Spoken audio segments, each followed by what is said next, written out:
Bom dia a todos meus amigos ouvintes do vlogger do Conde Lope de la Villanueva. Eu estava tentando terminar o vídeo daquele homenzinho bobinho, também chamado Ideias Radicais, falando sobre o separatismo, né? Todo separatismo deve ser apoiado. Existe uma coisa muito interessante nesse pessoal, que é achar que tudo aquilo que eles defendem de alguma forma tem que ser adequado a uma ideologia prontinha e acabada, né? E eles não mensuram as consequências fáticas reais e políticas daquilo que de fato eles propõem ou pensam. Então percebam que quando o Rafael Haid fala de separatismo do Brasil, primeiro, ele parte de duas falácias lógicas. Primeiro, a de que se separasse o Brasil em várias facções, necessariamente o Estado iria diminuir. Uma coisa é a territorialidade do Estado. Outra coisa é a extensão da burocracia estatal em relação a um território. Então, por exemplo, se a gente pudesse adequar esse tipo de pensamento, podemos dizer que, sei lá, a Coreia do Norte seria menos Estado porque é separada da Coreia do Sul. Ou então, sei lá, o Vietnã do Norte era menos Estado porque era separado do Vietnã do Sul e assim sucessivamente. Essa explanação não é absolutamente verdadeira. E eu posso ir muito mais além. Então, por exemplo, nós tivemos agora esse problema da União Europeia.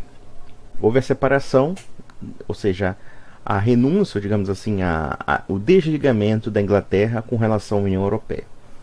Por mais questionável que seja a União Europeia, e eu tenho muitas reservas com relação ao bloco europeu, mas o fato da Inglaterra se separar da União Europeia não quer dizer que a burocracia será menor. Muito pelo contrário, se a gente analisar até mesmo dentro do paradigma estritamente econômico, eu não estou falando nem mesmo da estruturação da União Europeia, que no meu entender é complicadíssima e inclusive relacionado a determinados valores ou contravalores que essa União Europeia prega, como o secularismo e etc, né? A ideologia cristã que está impregnada em torno disso. Embora eu não ache que a União Europeia, se a União Europeia não tivesse a intenção de se formar como um Estado, ou e sim preservasse apenas as relações comerciais de ida e vinda dos cidadãos europeus, eu acho que essa proposta é válida. A ideia não é em si totalmente ruim. O problema mesmo se esbarra no quê? Nas concepções não somente secularistas, como também globalistas que há de uma forma entronizada dentro da proposta da União Europeia. Contudo, se a gente analisar o processo da separação, isso não quer dizer necessariamente que a burocracia vai diminuir. E se a gente analisar bem que as reivindicações da separação da União Europeia, elas não são tão antiglobalistas assim, mas simplesmente porque determinadas burocracias estatais, é um paradoxo, né? Porque as burocracias estatais dos países, das nações, dos Estados-nações, elas estão um pouco incomodadas com a União Europeia, porque a União Europeia tem uma política econômica de austeridade fiscal. Então quer dizer, ainda que a pessoa fale assim, a burocracia de Bruxelas, opressora, fascista, União Soviética, blá blá blá. Olha, por mais que eu tenha reservas a essa burocracia de Bruxelas, paradoxalmente ela é bem menor do que as burocracias nacionais. E essas burocracias nacionais reivindicando o nacionalismo, elas querem justamente crescer mais e mais ainda, aplicando políticas de aumento de gastos, política de enxertamento da burocracia, que não deixam nada a dever a uma ideia de um poder global, de um poder centralizado. Ou melhor, será um poder centralizado, mas não localizado em Bruxelas. Vai ser talvez em Paris, vai ser em Londres, vai ser em Lisboa e vai ser em Madrid. Quer dizer, essa é a lógica.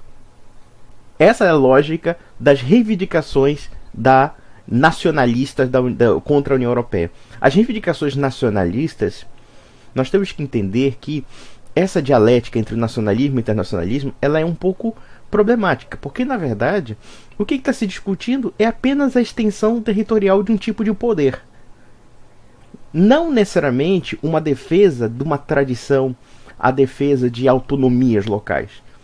O fato, por exemplo, de uma França separada da União Europeia não vai representar necessariamente uma maior autonomia dentro dos âmbitos locais do Estado francês. Muito pelo contrário. Vai simplesmente vai abarcar basicamente uma maior centralização burocrática do Estado francês. Então, quer dizer, os estados da União Europeia estão reclamando, basicamente, não porque eles querem preservar tradições nacionais ou coisa parecida, mas porque as burocracias nacionais querem mandar muito mais, né, não querem se comprometer com outras burocracias de outras nações, para que haja um procedimento de economia, né, um procedimento fiscal que possa limitar a expansão das burocracias nacionais. Essa que é a grande verdade da União Europeia. Essa que é a grande verdade. Porque basicamente o que os Estados-nação tem, o Estado-nação tem a defender em contraponto à União Europeia? O conceito do globalismo? Ora, mas o globalismo, de alguma forma, ele só existe porque existem partidos políticos nacionais que defendem esse projeto e que têm algo a ganhar com esse projeto. Então, a União Europeia por si mesma, e veremos, a União Europeia não tem exército próprio. A União Europeia tem o quê? Uma burocracia nominal. Uma burocracia nominal pequena, sediada em Bruxelas ou então sediada na Alemanha. Ou então, às vezes, em Luxemburgo, enfim. Quer dizer, essa pequena burocracia não é capaz de conquistar a Europa sem o apoio de burocracias nacionais. Esse é o primeiro aspecto. E que essas burocracias nacionais elas podem ser usadas tanto para fortalecer uma burocracia mundial ou para enfraquecer essa mesma burocracia. Esse é o segundo item. O outro item que a gente tem que analisar é que essa reivindicação de independência nacional da União Europeia, é basicamente a reivindicação de independência dessas burocracias que querem se agigantar dentro dos seus próprios países. Como já falei aqui, quem é que vai confrontar a austeridade do banco alemão? A austeridade fiscal que não quer que você aumente mais os gastos nem que fique desvalorizando o euro. Pronto, acabou. É aí que está a grande discussão. E aí voltamos à questão do localismo versus centralismo. O fato de vários países estarem unidos em propósitos comuns, como no caso da União Europeia, não significa que necessariamente existe centralismo absurdo como se alardeia por aí. Isso é uma das grandes lendas relacionadas à União Europeia. E necessariamente separatismo não significa que essa burocracia vai diminuir. Muito pelo contrário. Como essa burocracia vai ter novos encargos, já que, por exemplo, se a gente falar de um país, por exemplo, como o Brasil, se de repente algum estado da federação se separasse, com certeza os gastos, longe de diminuir, iam aumentar. Porque haveria outros custos adicionais relacionados àqueles estados que até então não estavam incluídos quando eles eram uma situação de estado, como por exemplo o exército, como por exemplo novas estruturas políticas e assim sucessivamente. Então a gente já começa por aí. Vamos analisar uma seguinte coisa: extensão territorial não é sinônimo de menos estado ou mais estado. Um império como o espanhol, por exemplo, o império do século XVI, XVII, como o Império Espanhol, a burocracia estatal espanhola, por exemplo, quer dizer, não existia nem mesmo uma burocracia estatal, lembremos disso. Na verdade, não existia nem mesmo uma burocracia propriamente dita, no sentido moderno da palavra. O rei da Espanha, que era praticamente o soberano, por assim dizer, de toda a América Espanhola, das Filipinas, da Holanda, né? Hoje que é a Holanda, Luxemburgo, etc., era soberania da Espanha. E inclusive virou soberano até de Portugal. Da Itália, do chamado Milanesato, que é a região do Ducado de Milão, de Nápoles, etc. Esse sujeito tinha uma burocracia menor do que o Estado moderno da atualidade. Se é que podemos dizer esse termo burocracia. Ele tinha representantes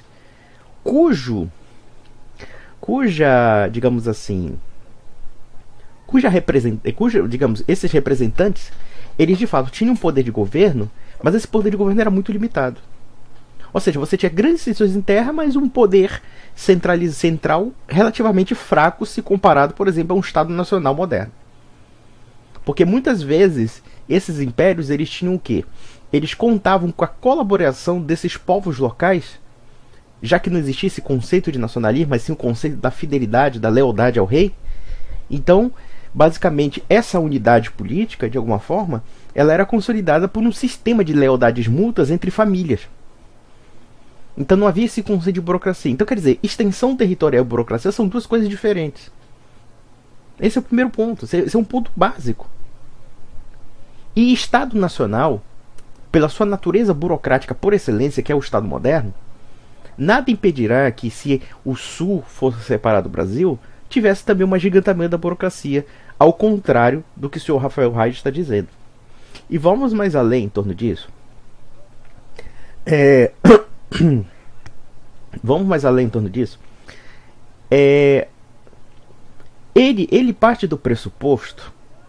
A ideia da cabeça dele é tão boboca que ele parte do pressuposto de que, se as pessoas se separarem do sul do Brasil, elas vão necessariamente aderir ao libertarianismo. E não vão.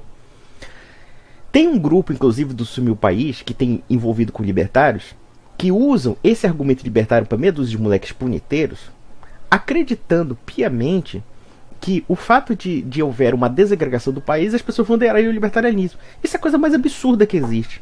Primeiro, que não há vontade política para isso, não há estrutura para isso, não há, inclusive, nenhum tipo de realismo numa teoria que nega a sociedade. Quando o Rafael Haid diz que vamos criar uma soberania da minha casa e eu vou me isolar do Estado, é a mesma coisa que eu afirmar o seguinte: como é que eu vou pagar minha conta de luz? Como é que eu vou pagar minha conta de água, né? Já que a minha propriedade será autossuficiente, já que ele falou, agora minha propriedade será o Estado, eu estabeleceria as minhas leis dentro da minha casa, ou coisa parecida. É um delírio de consciência um sujeito desse. Como é que um sujeito desse chega no vídeo e fala uma bobagem descomunal como essa? Eu vivo aqui num condomínio. Eu não posso dizer que meu apartamento é uma soberania, que eu posso criar minhas leis próprias. A começar pelo fato de que, se alguém cortar minha luz e alguém cortar minha água em nome dessa soberania, eu tô fudido. E eu não vou viver soberanamente na minha casa. Eu vivo em sociedade, eu vivo em relação com outras pessoas. E essa relação com outras pessoas, existem normas regulamentadoras para que haja essas relações. Então, quer dizer, eu fico assim perplexo com tanta tolice sendo dita.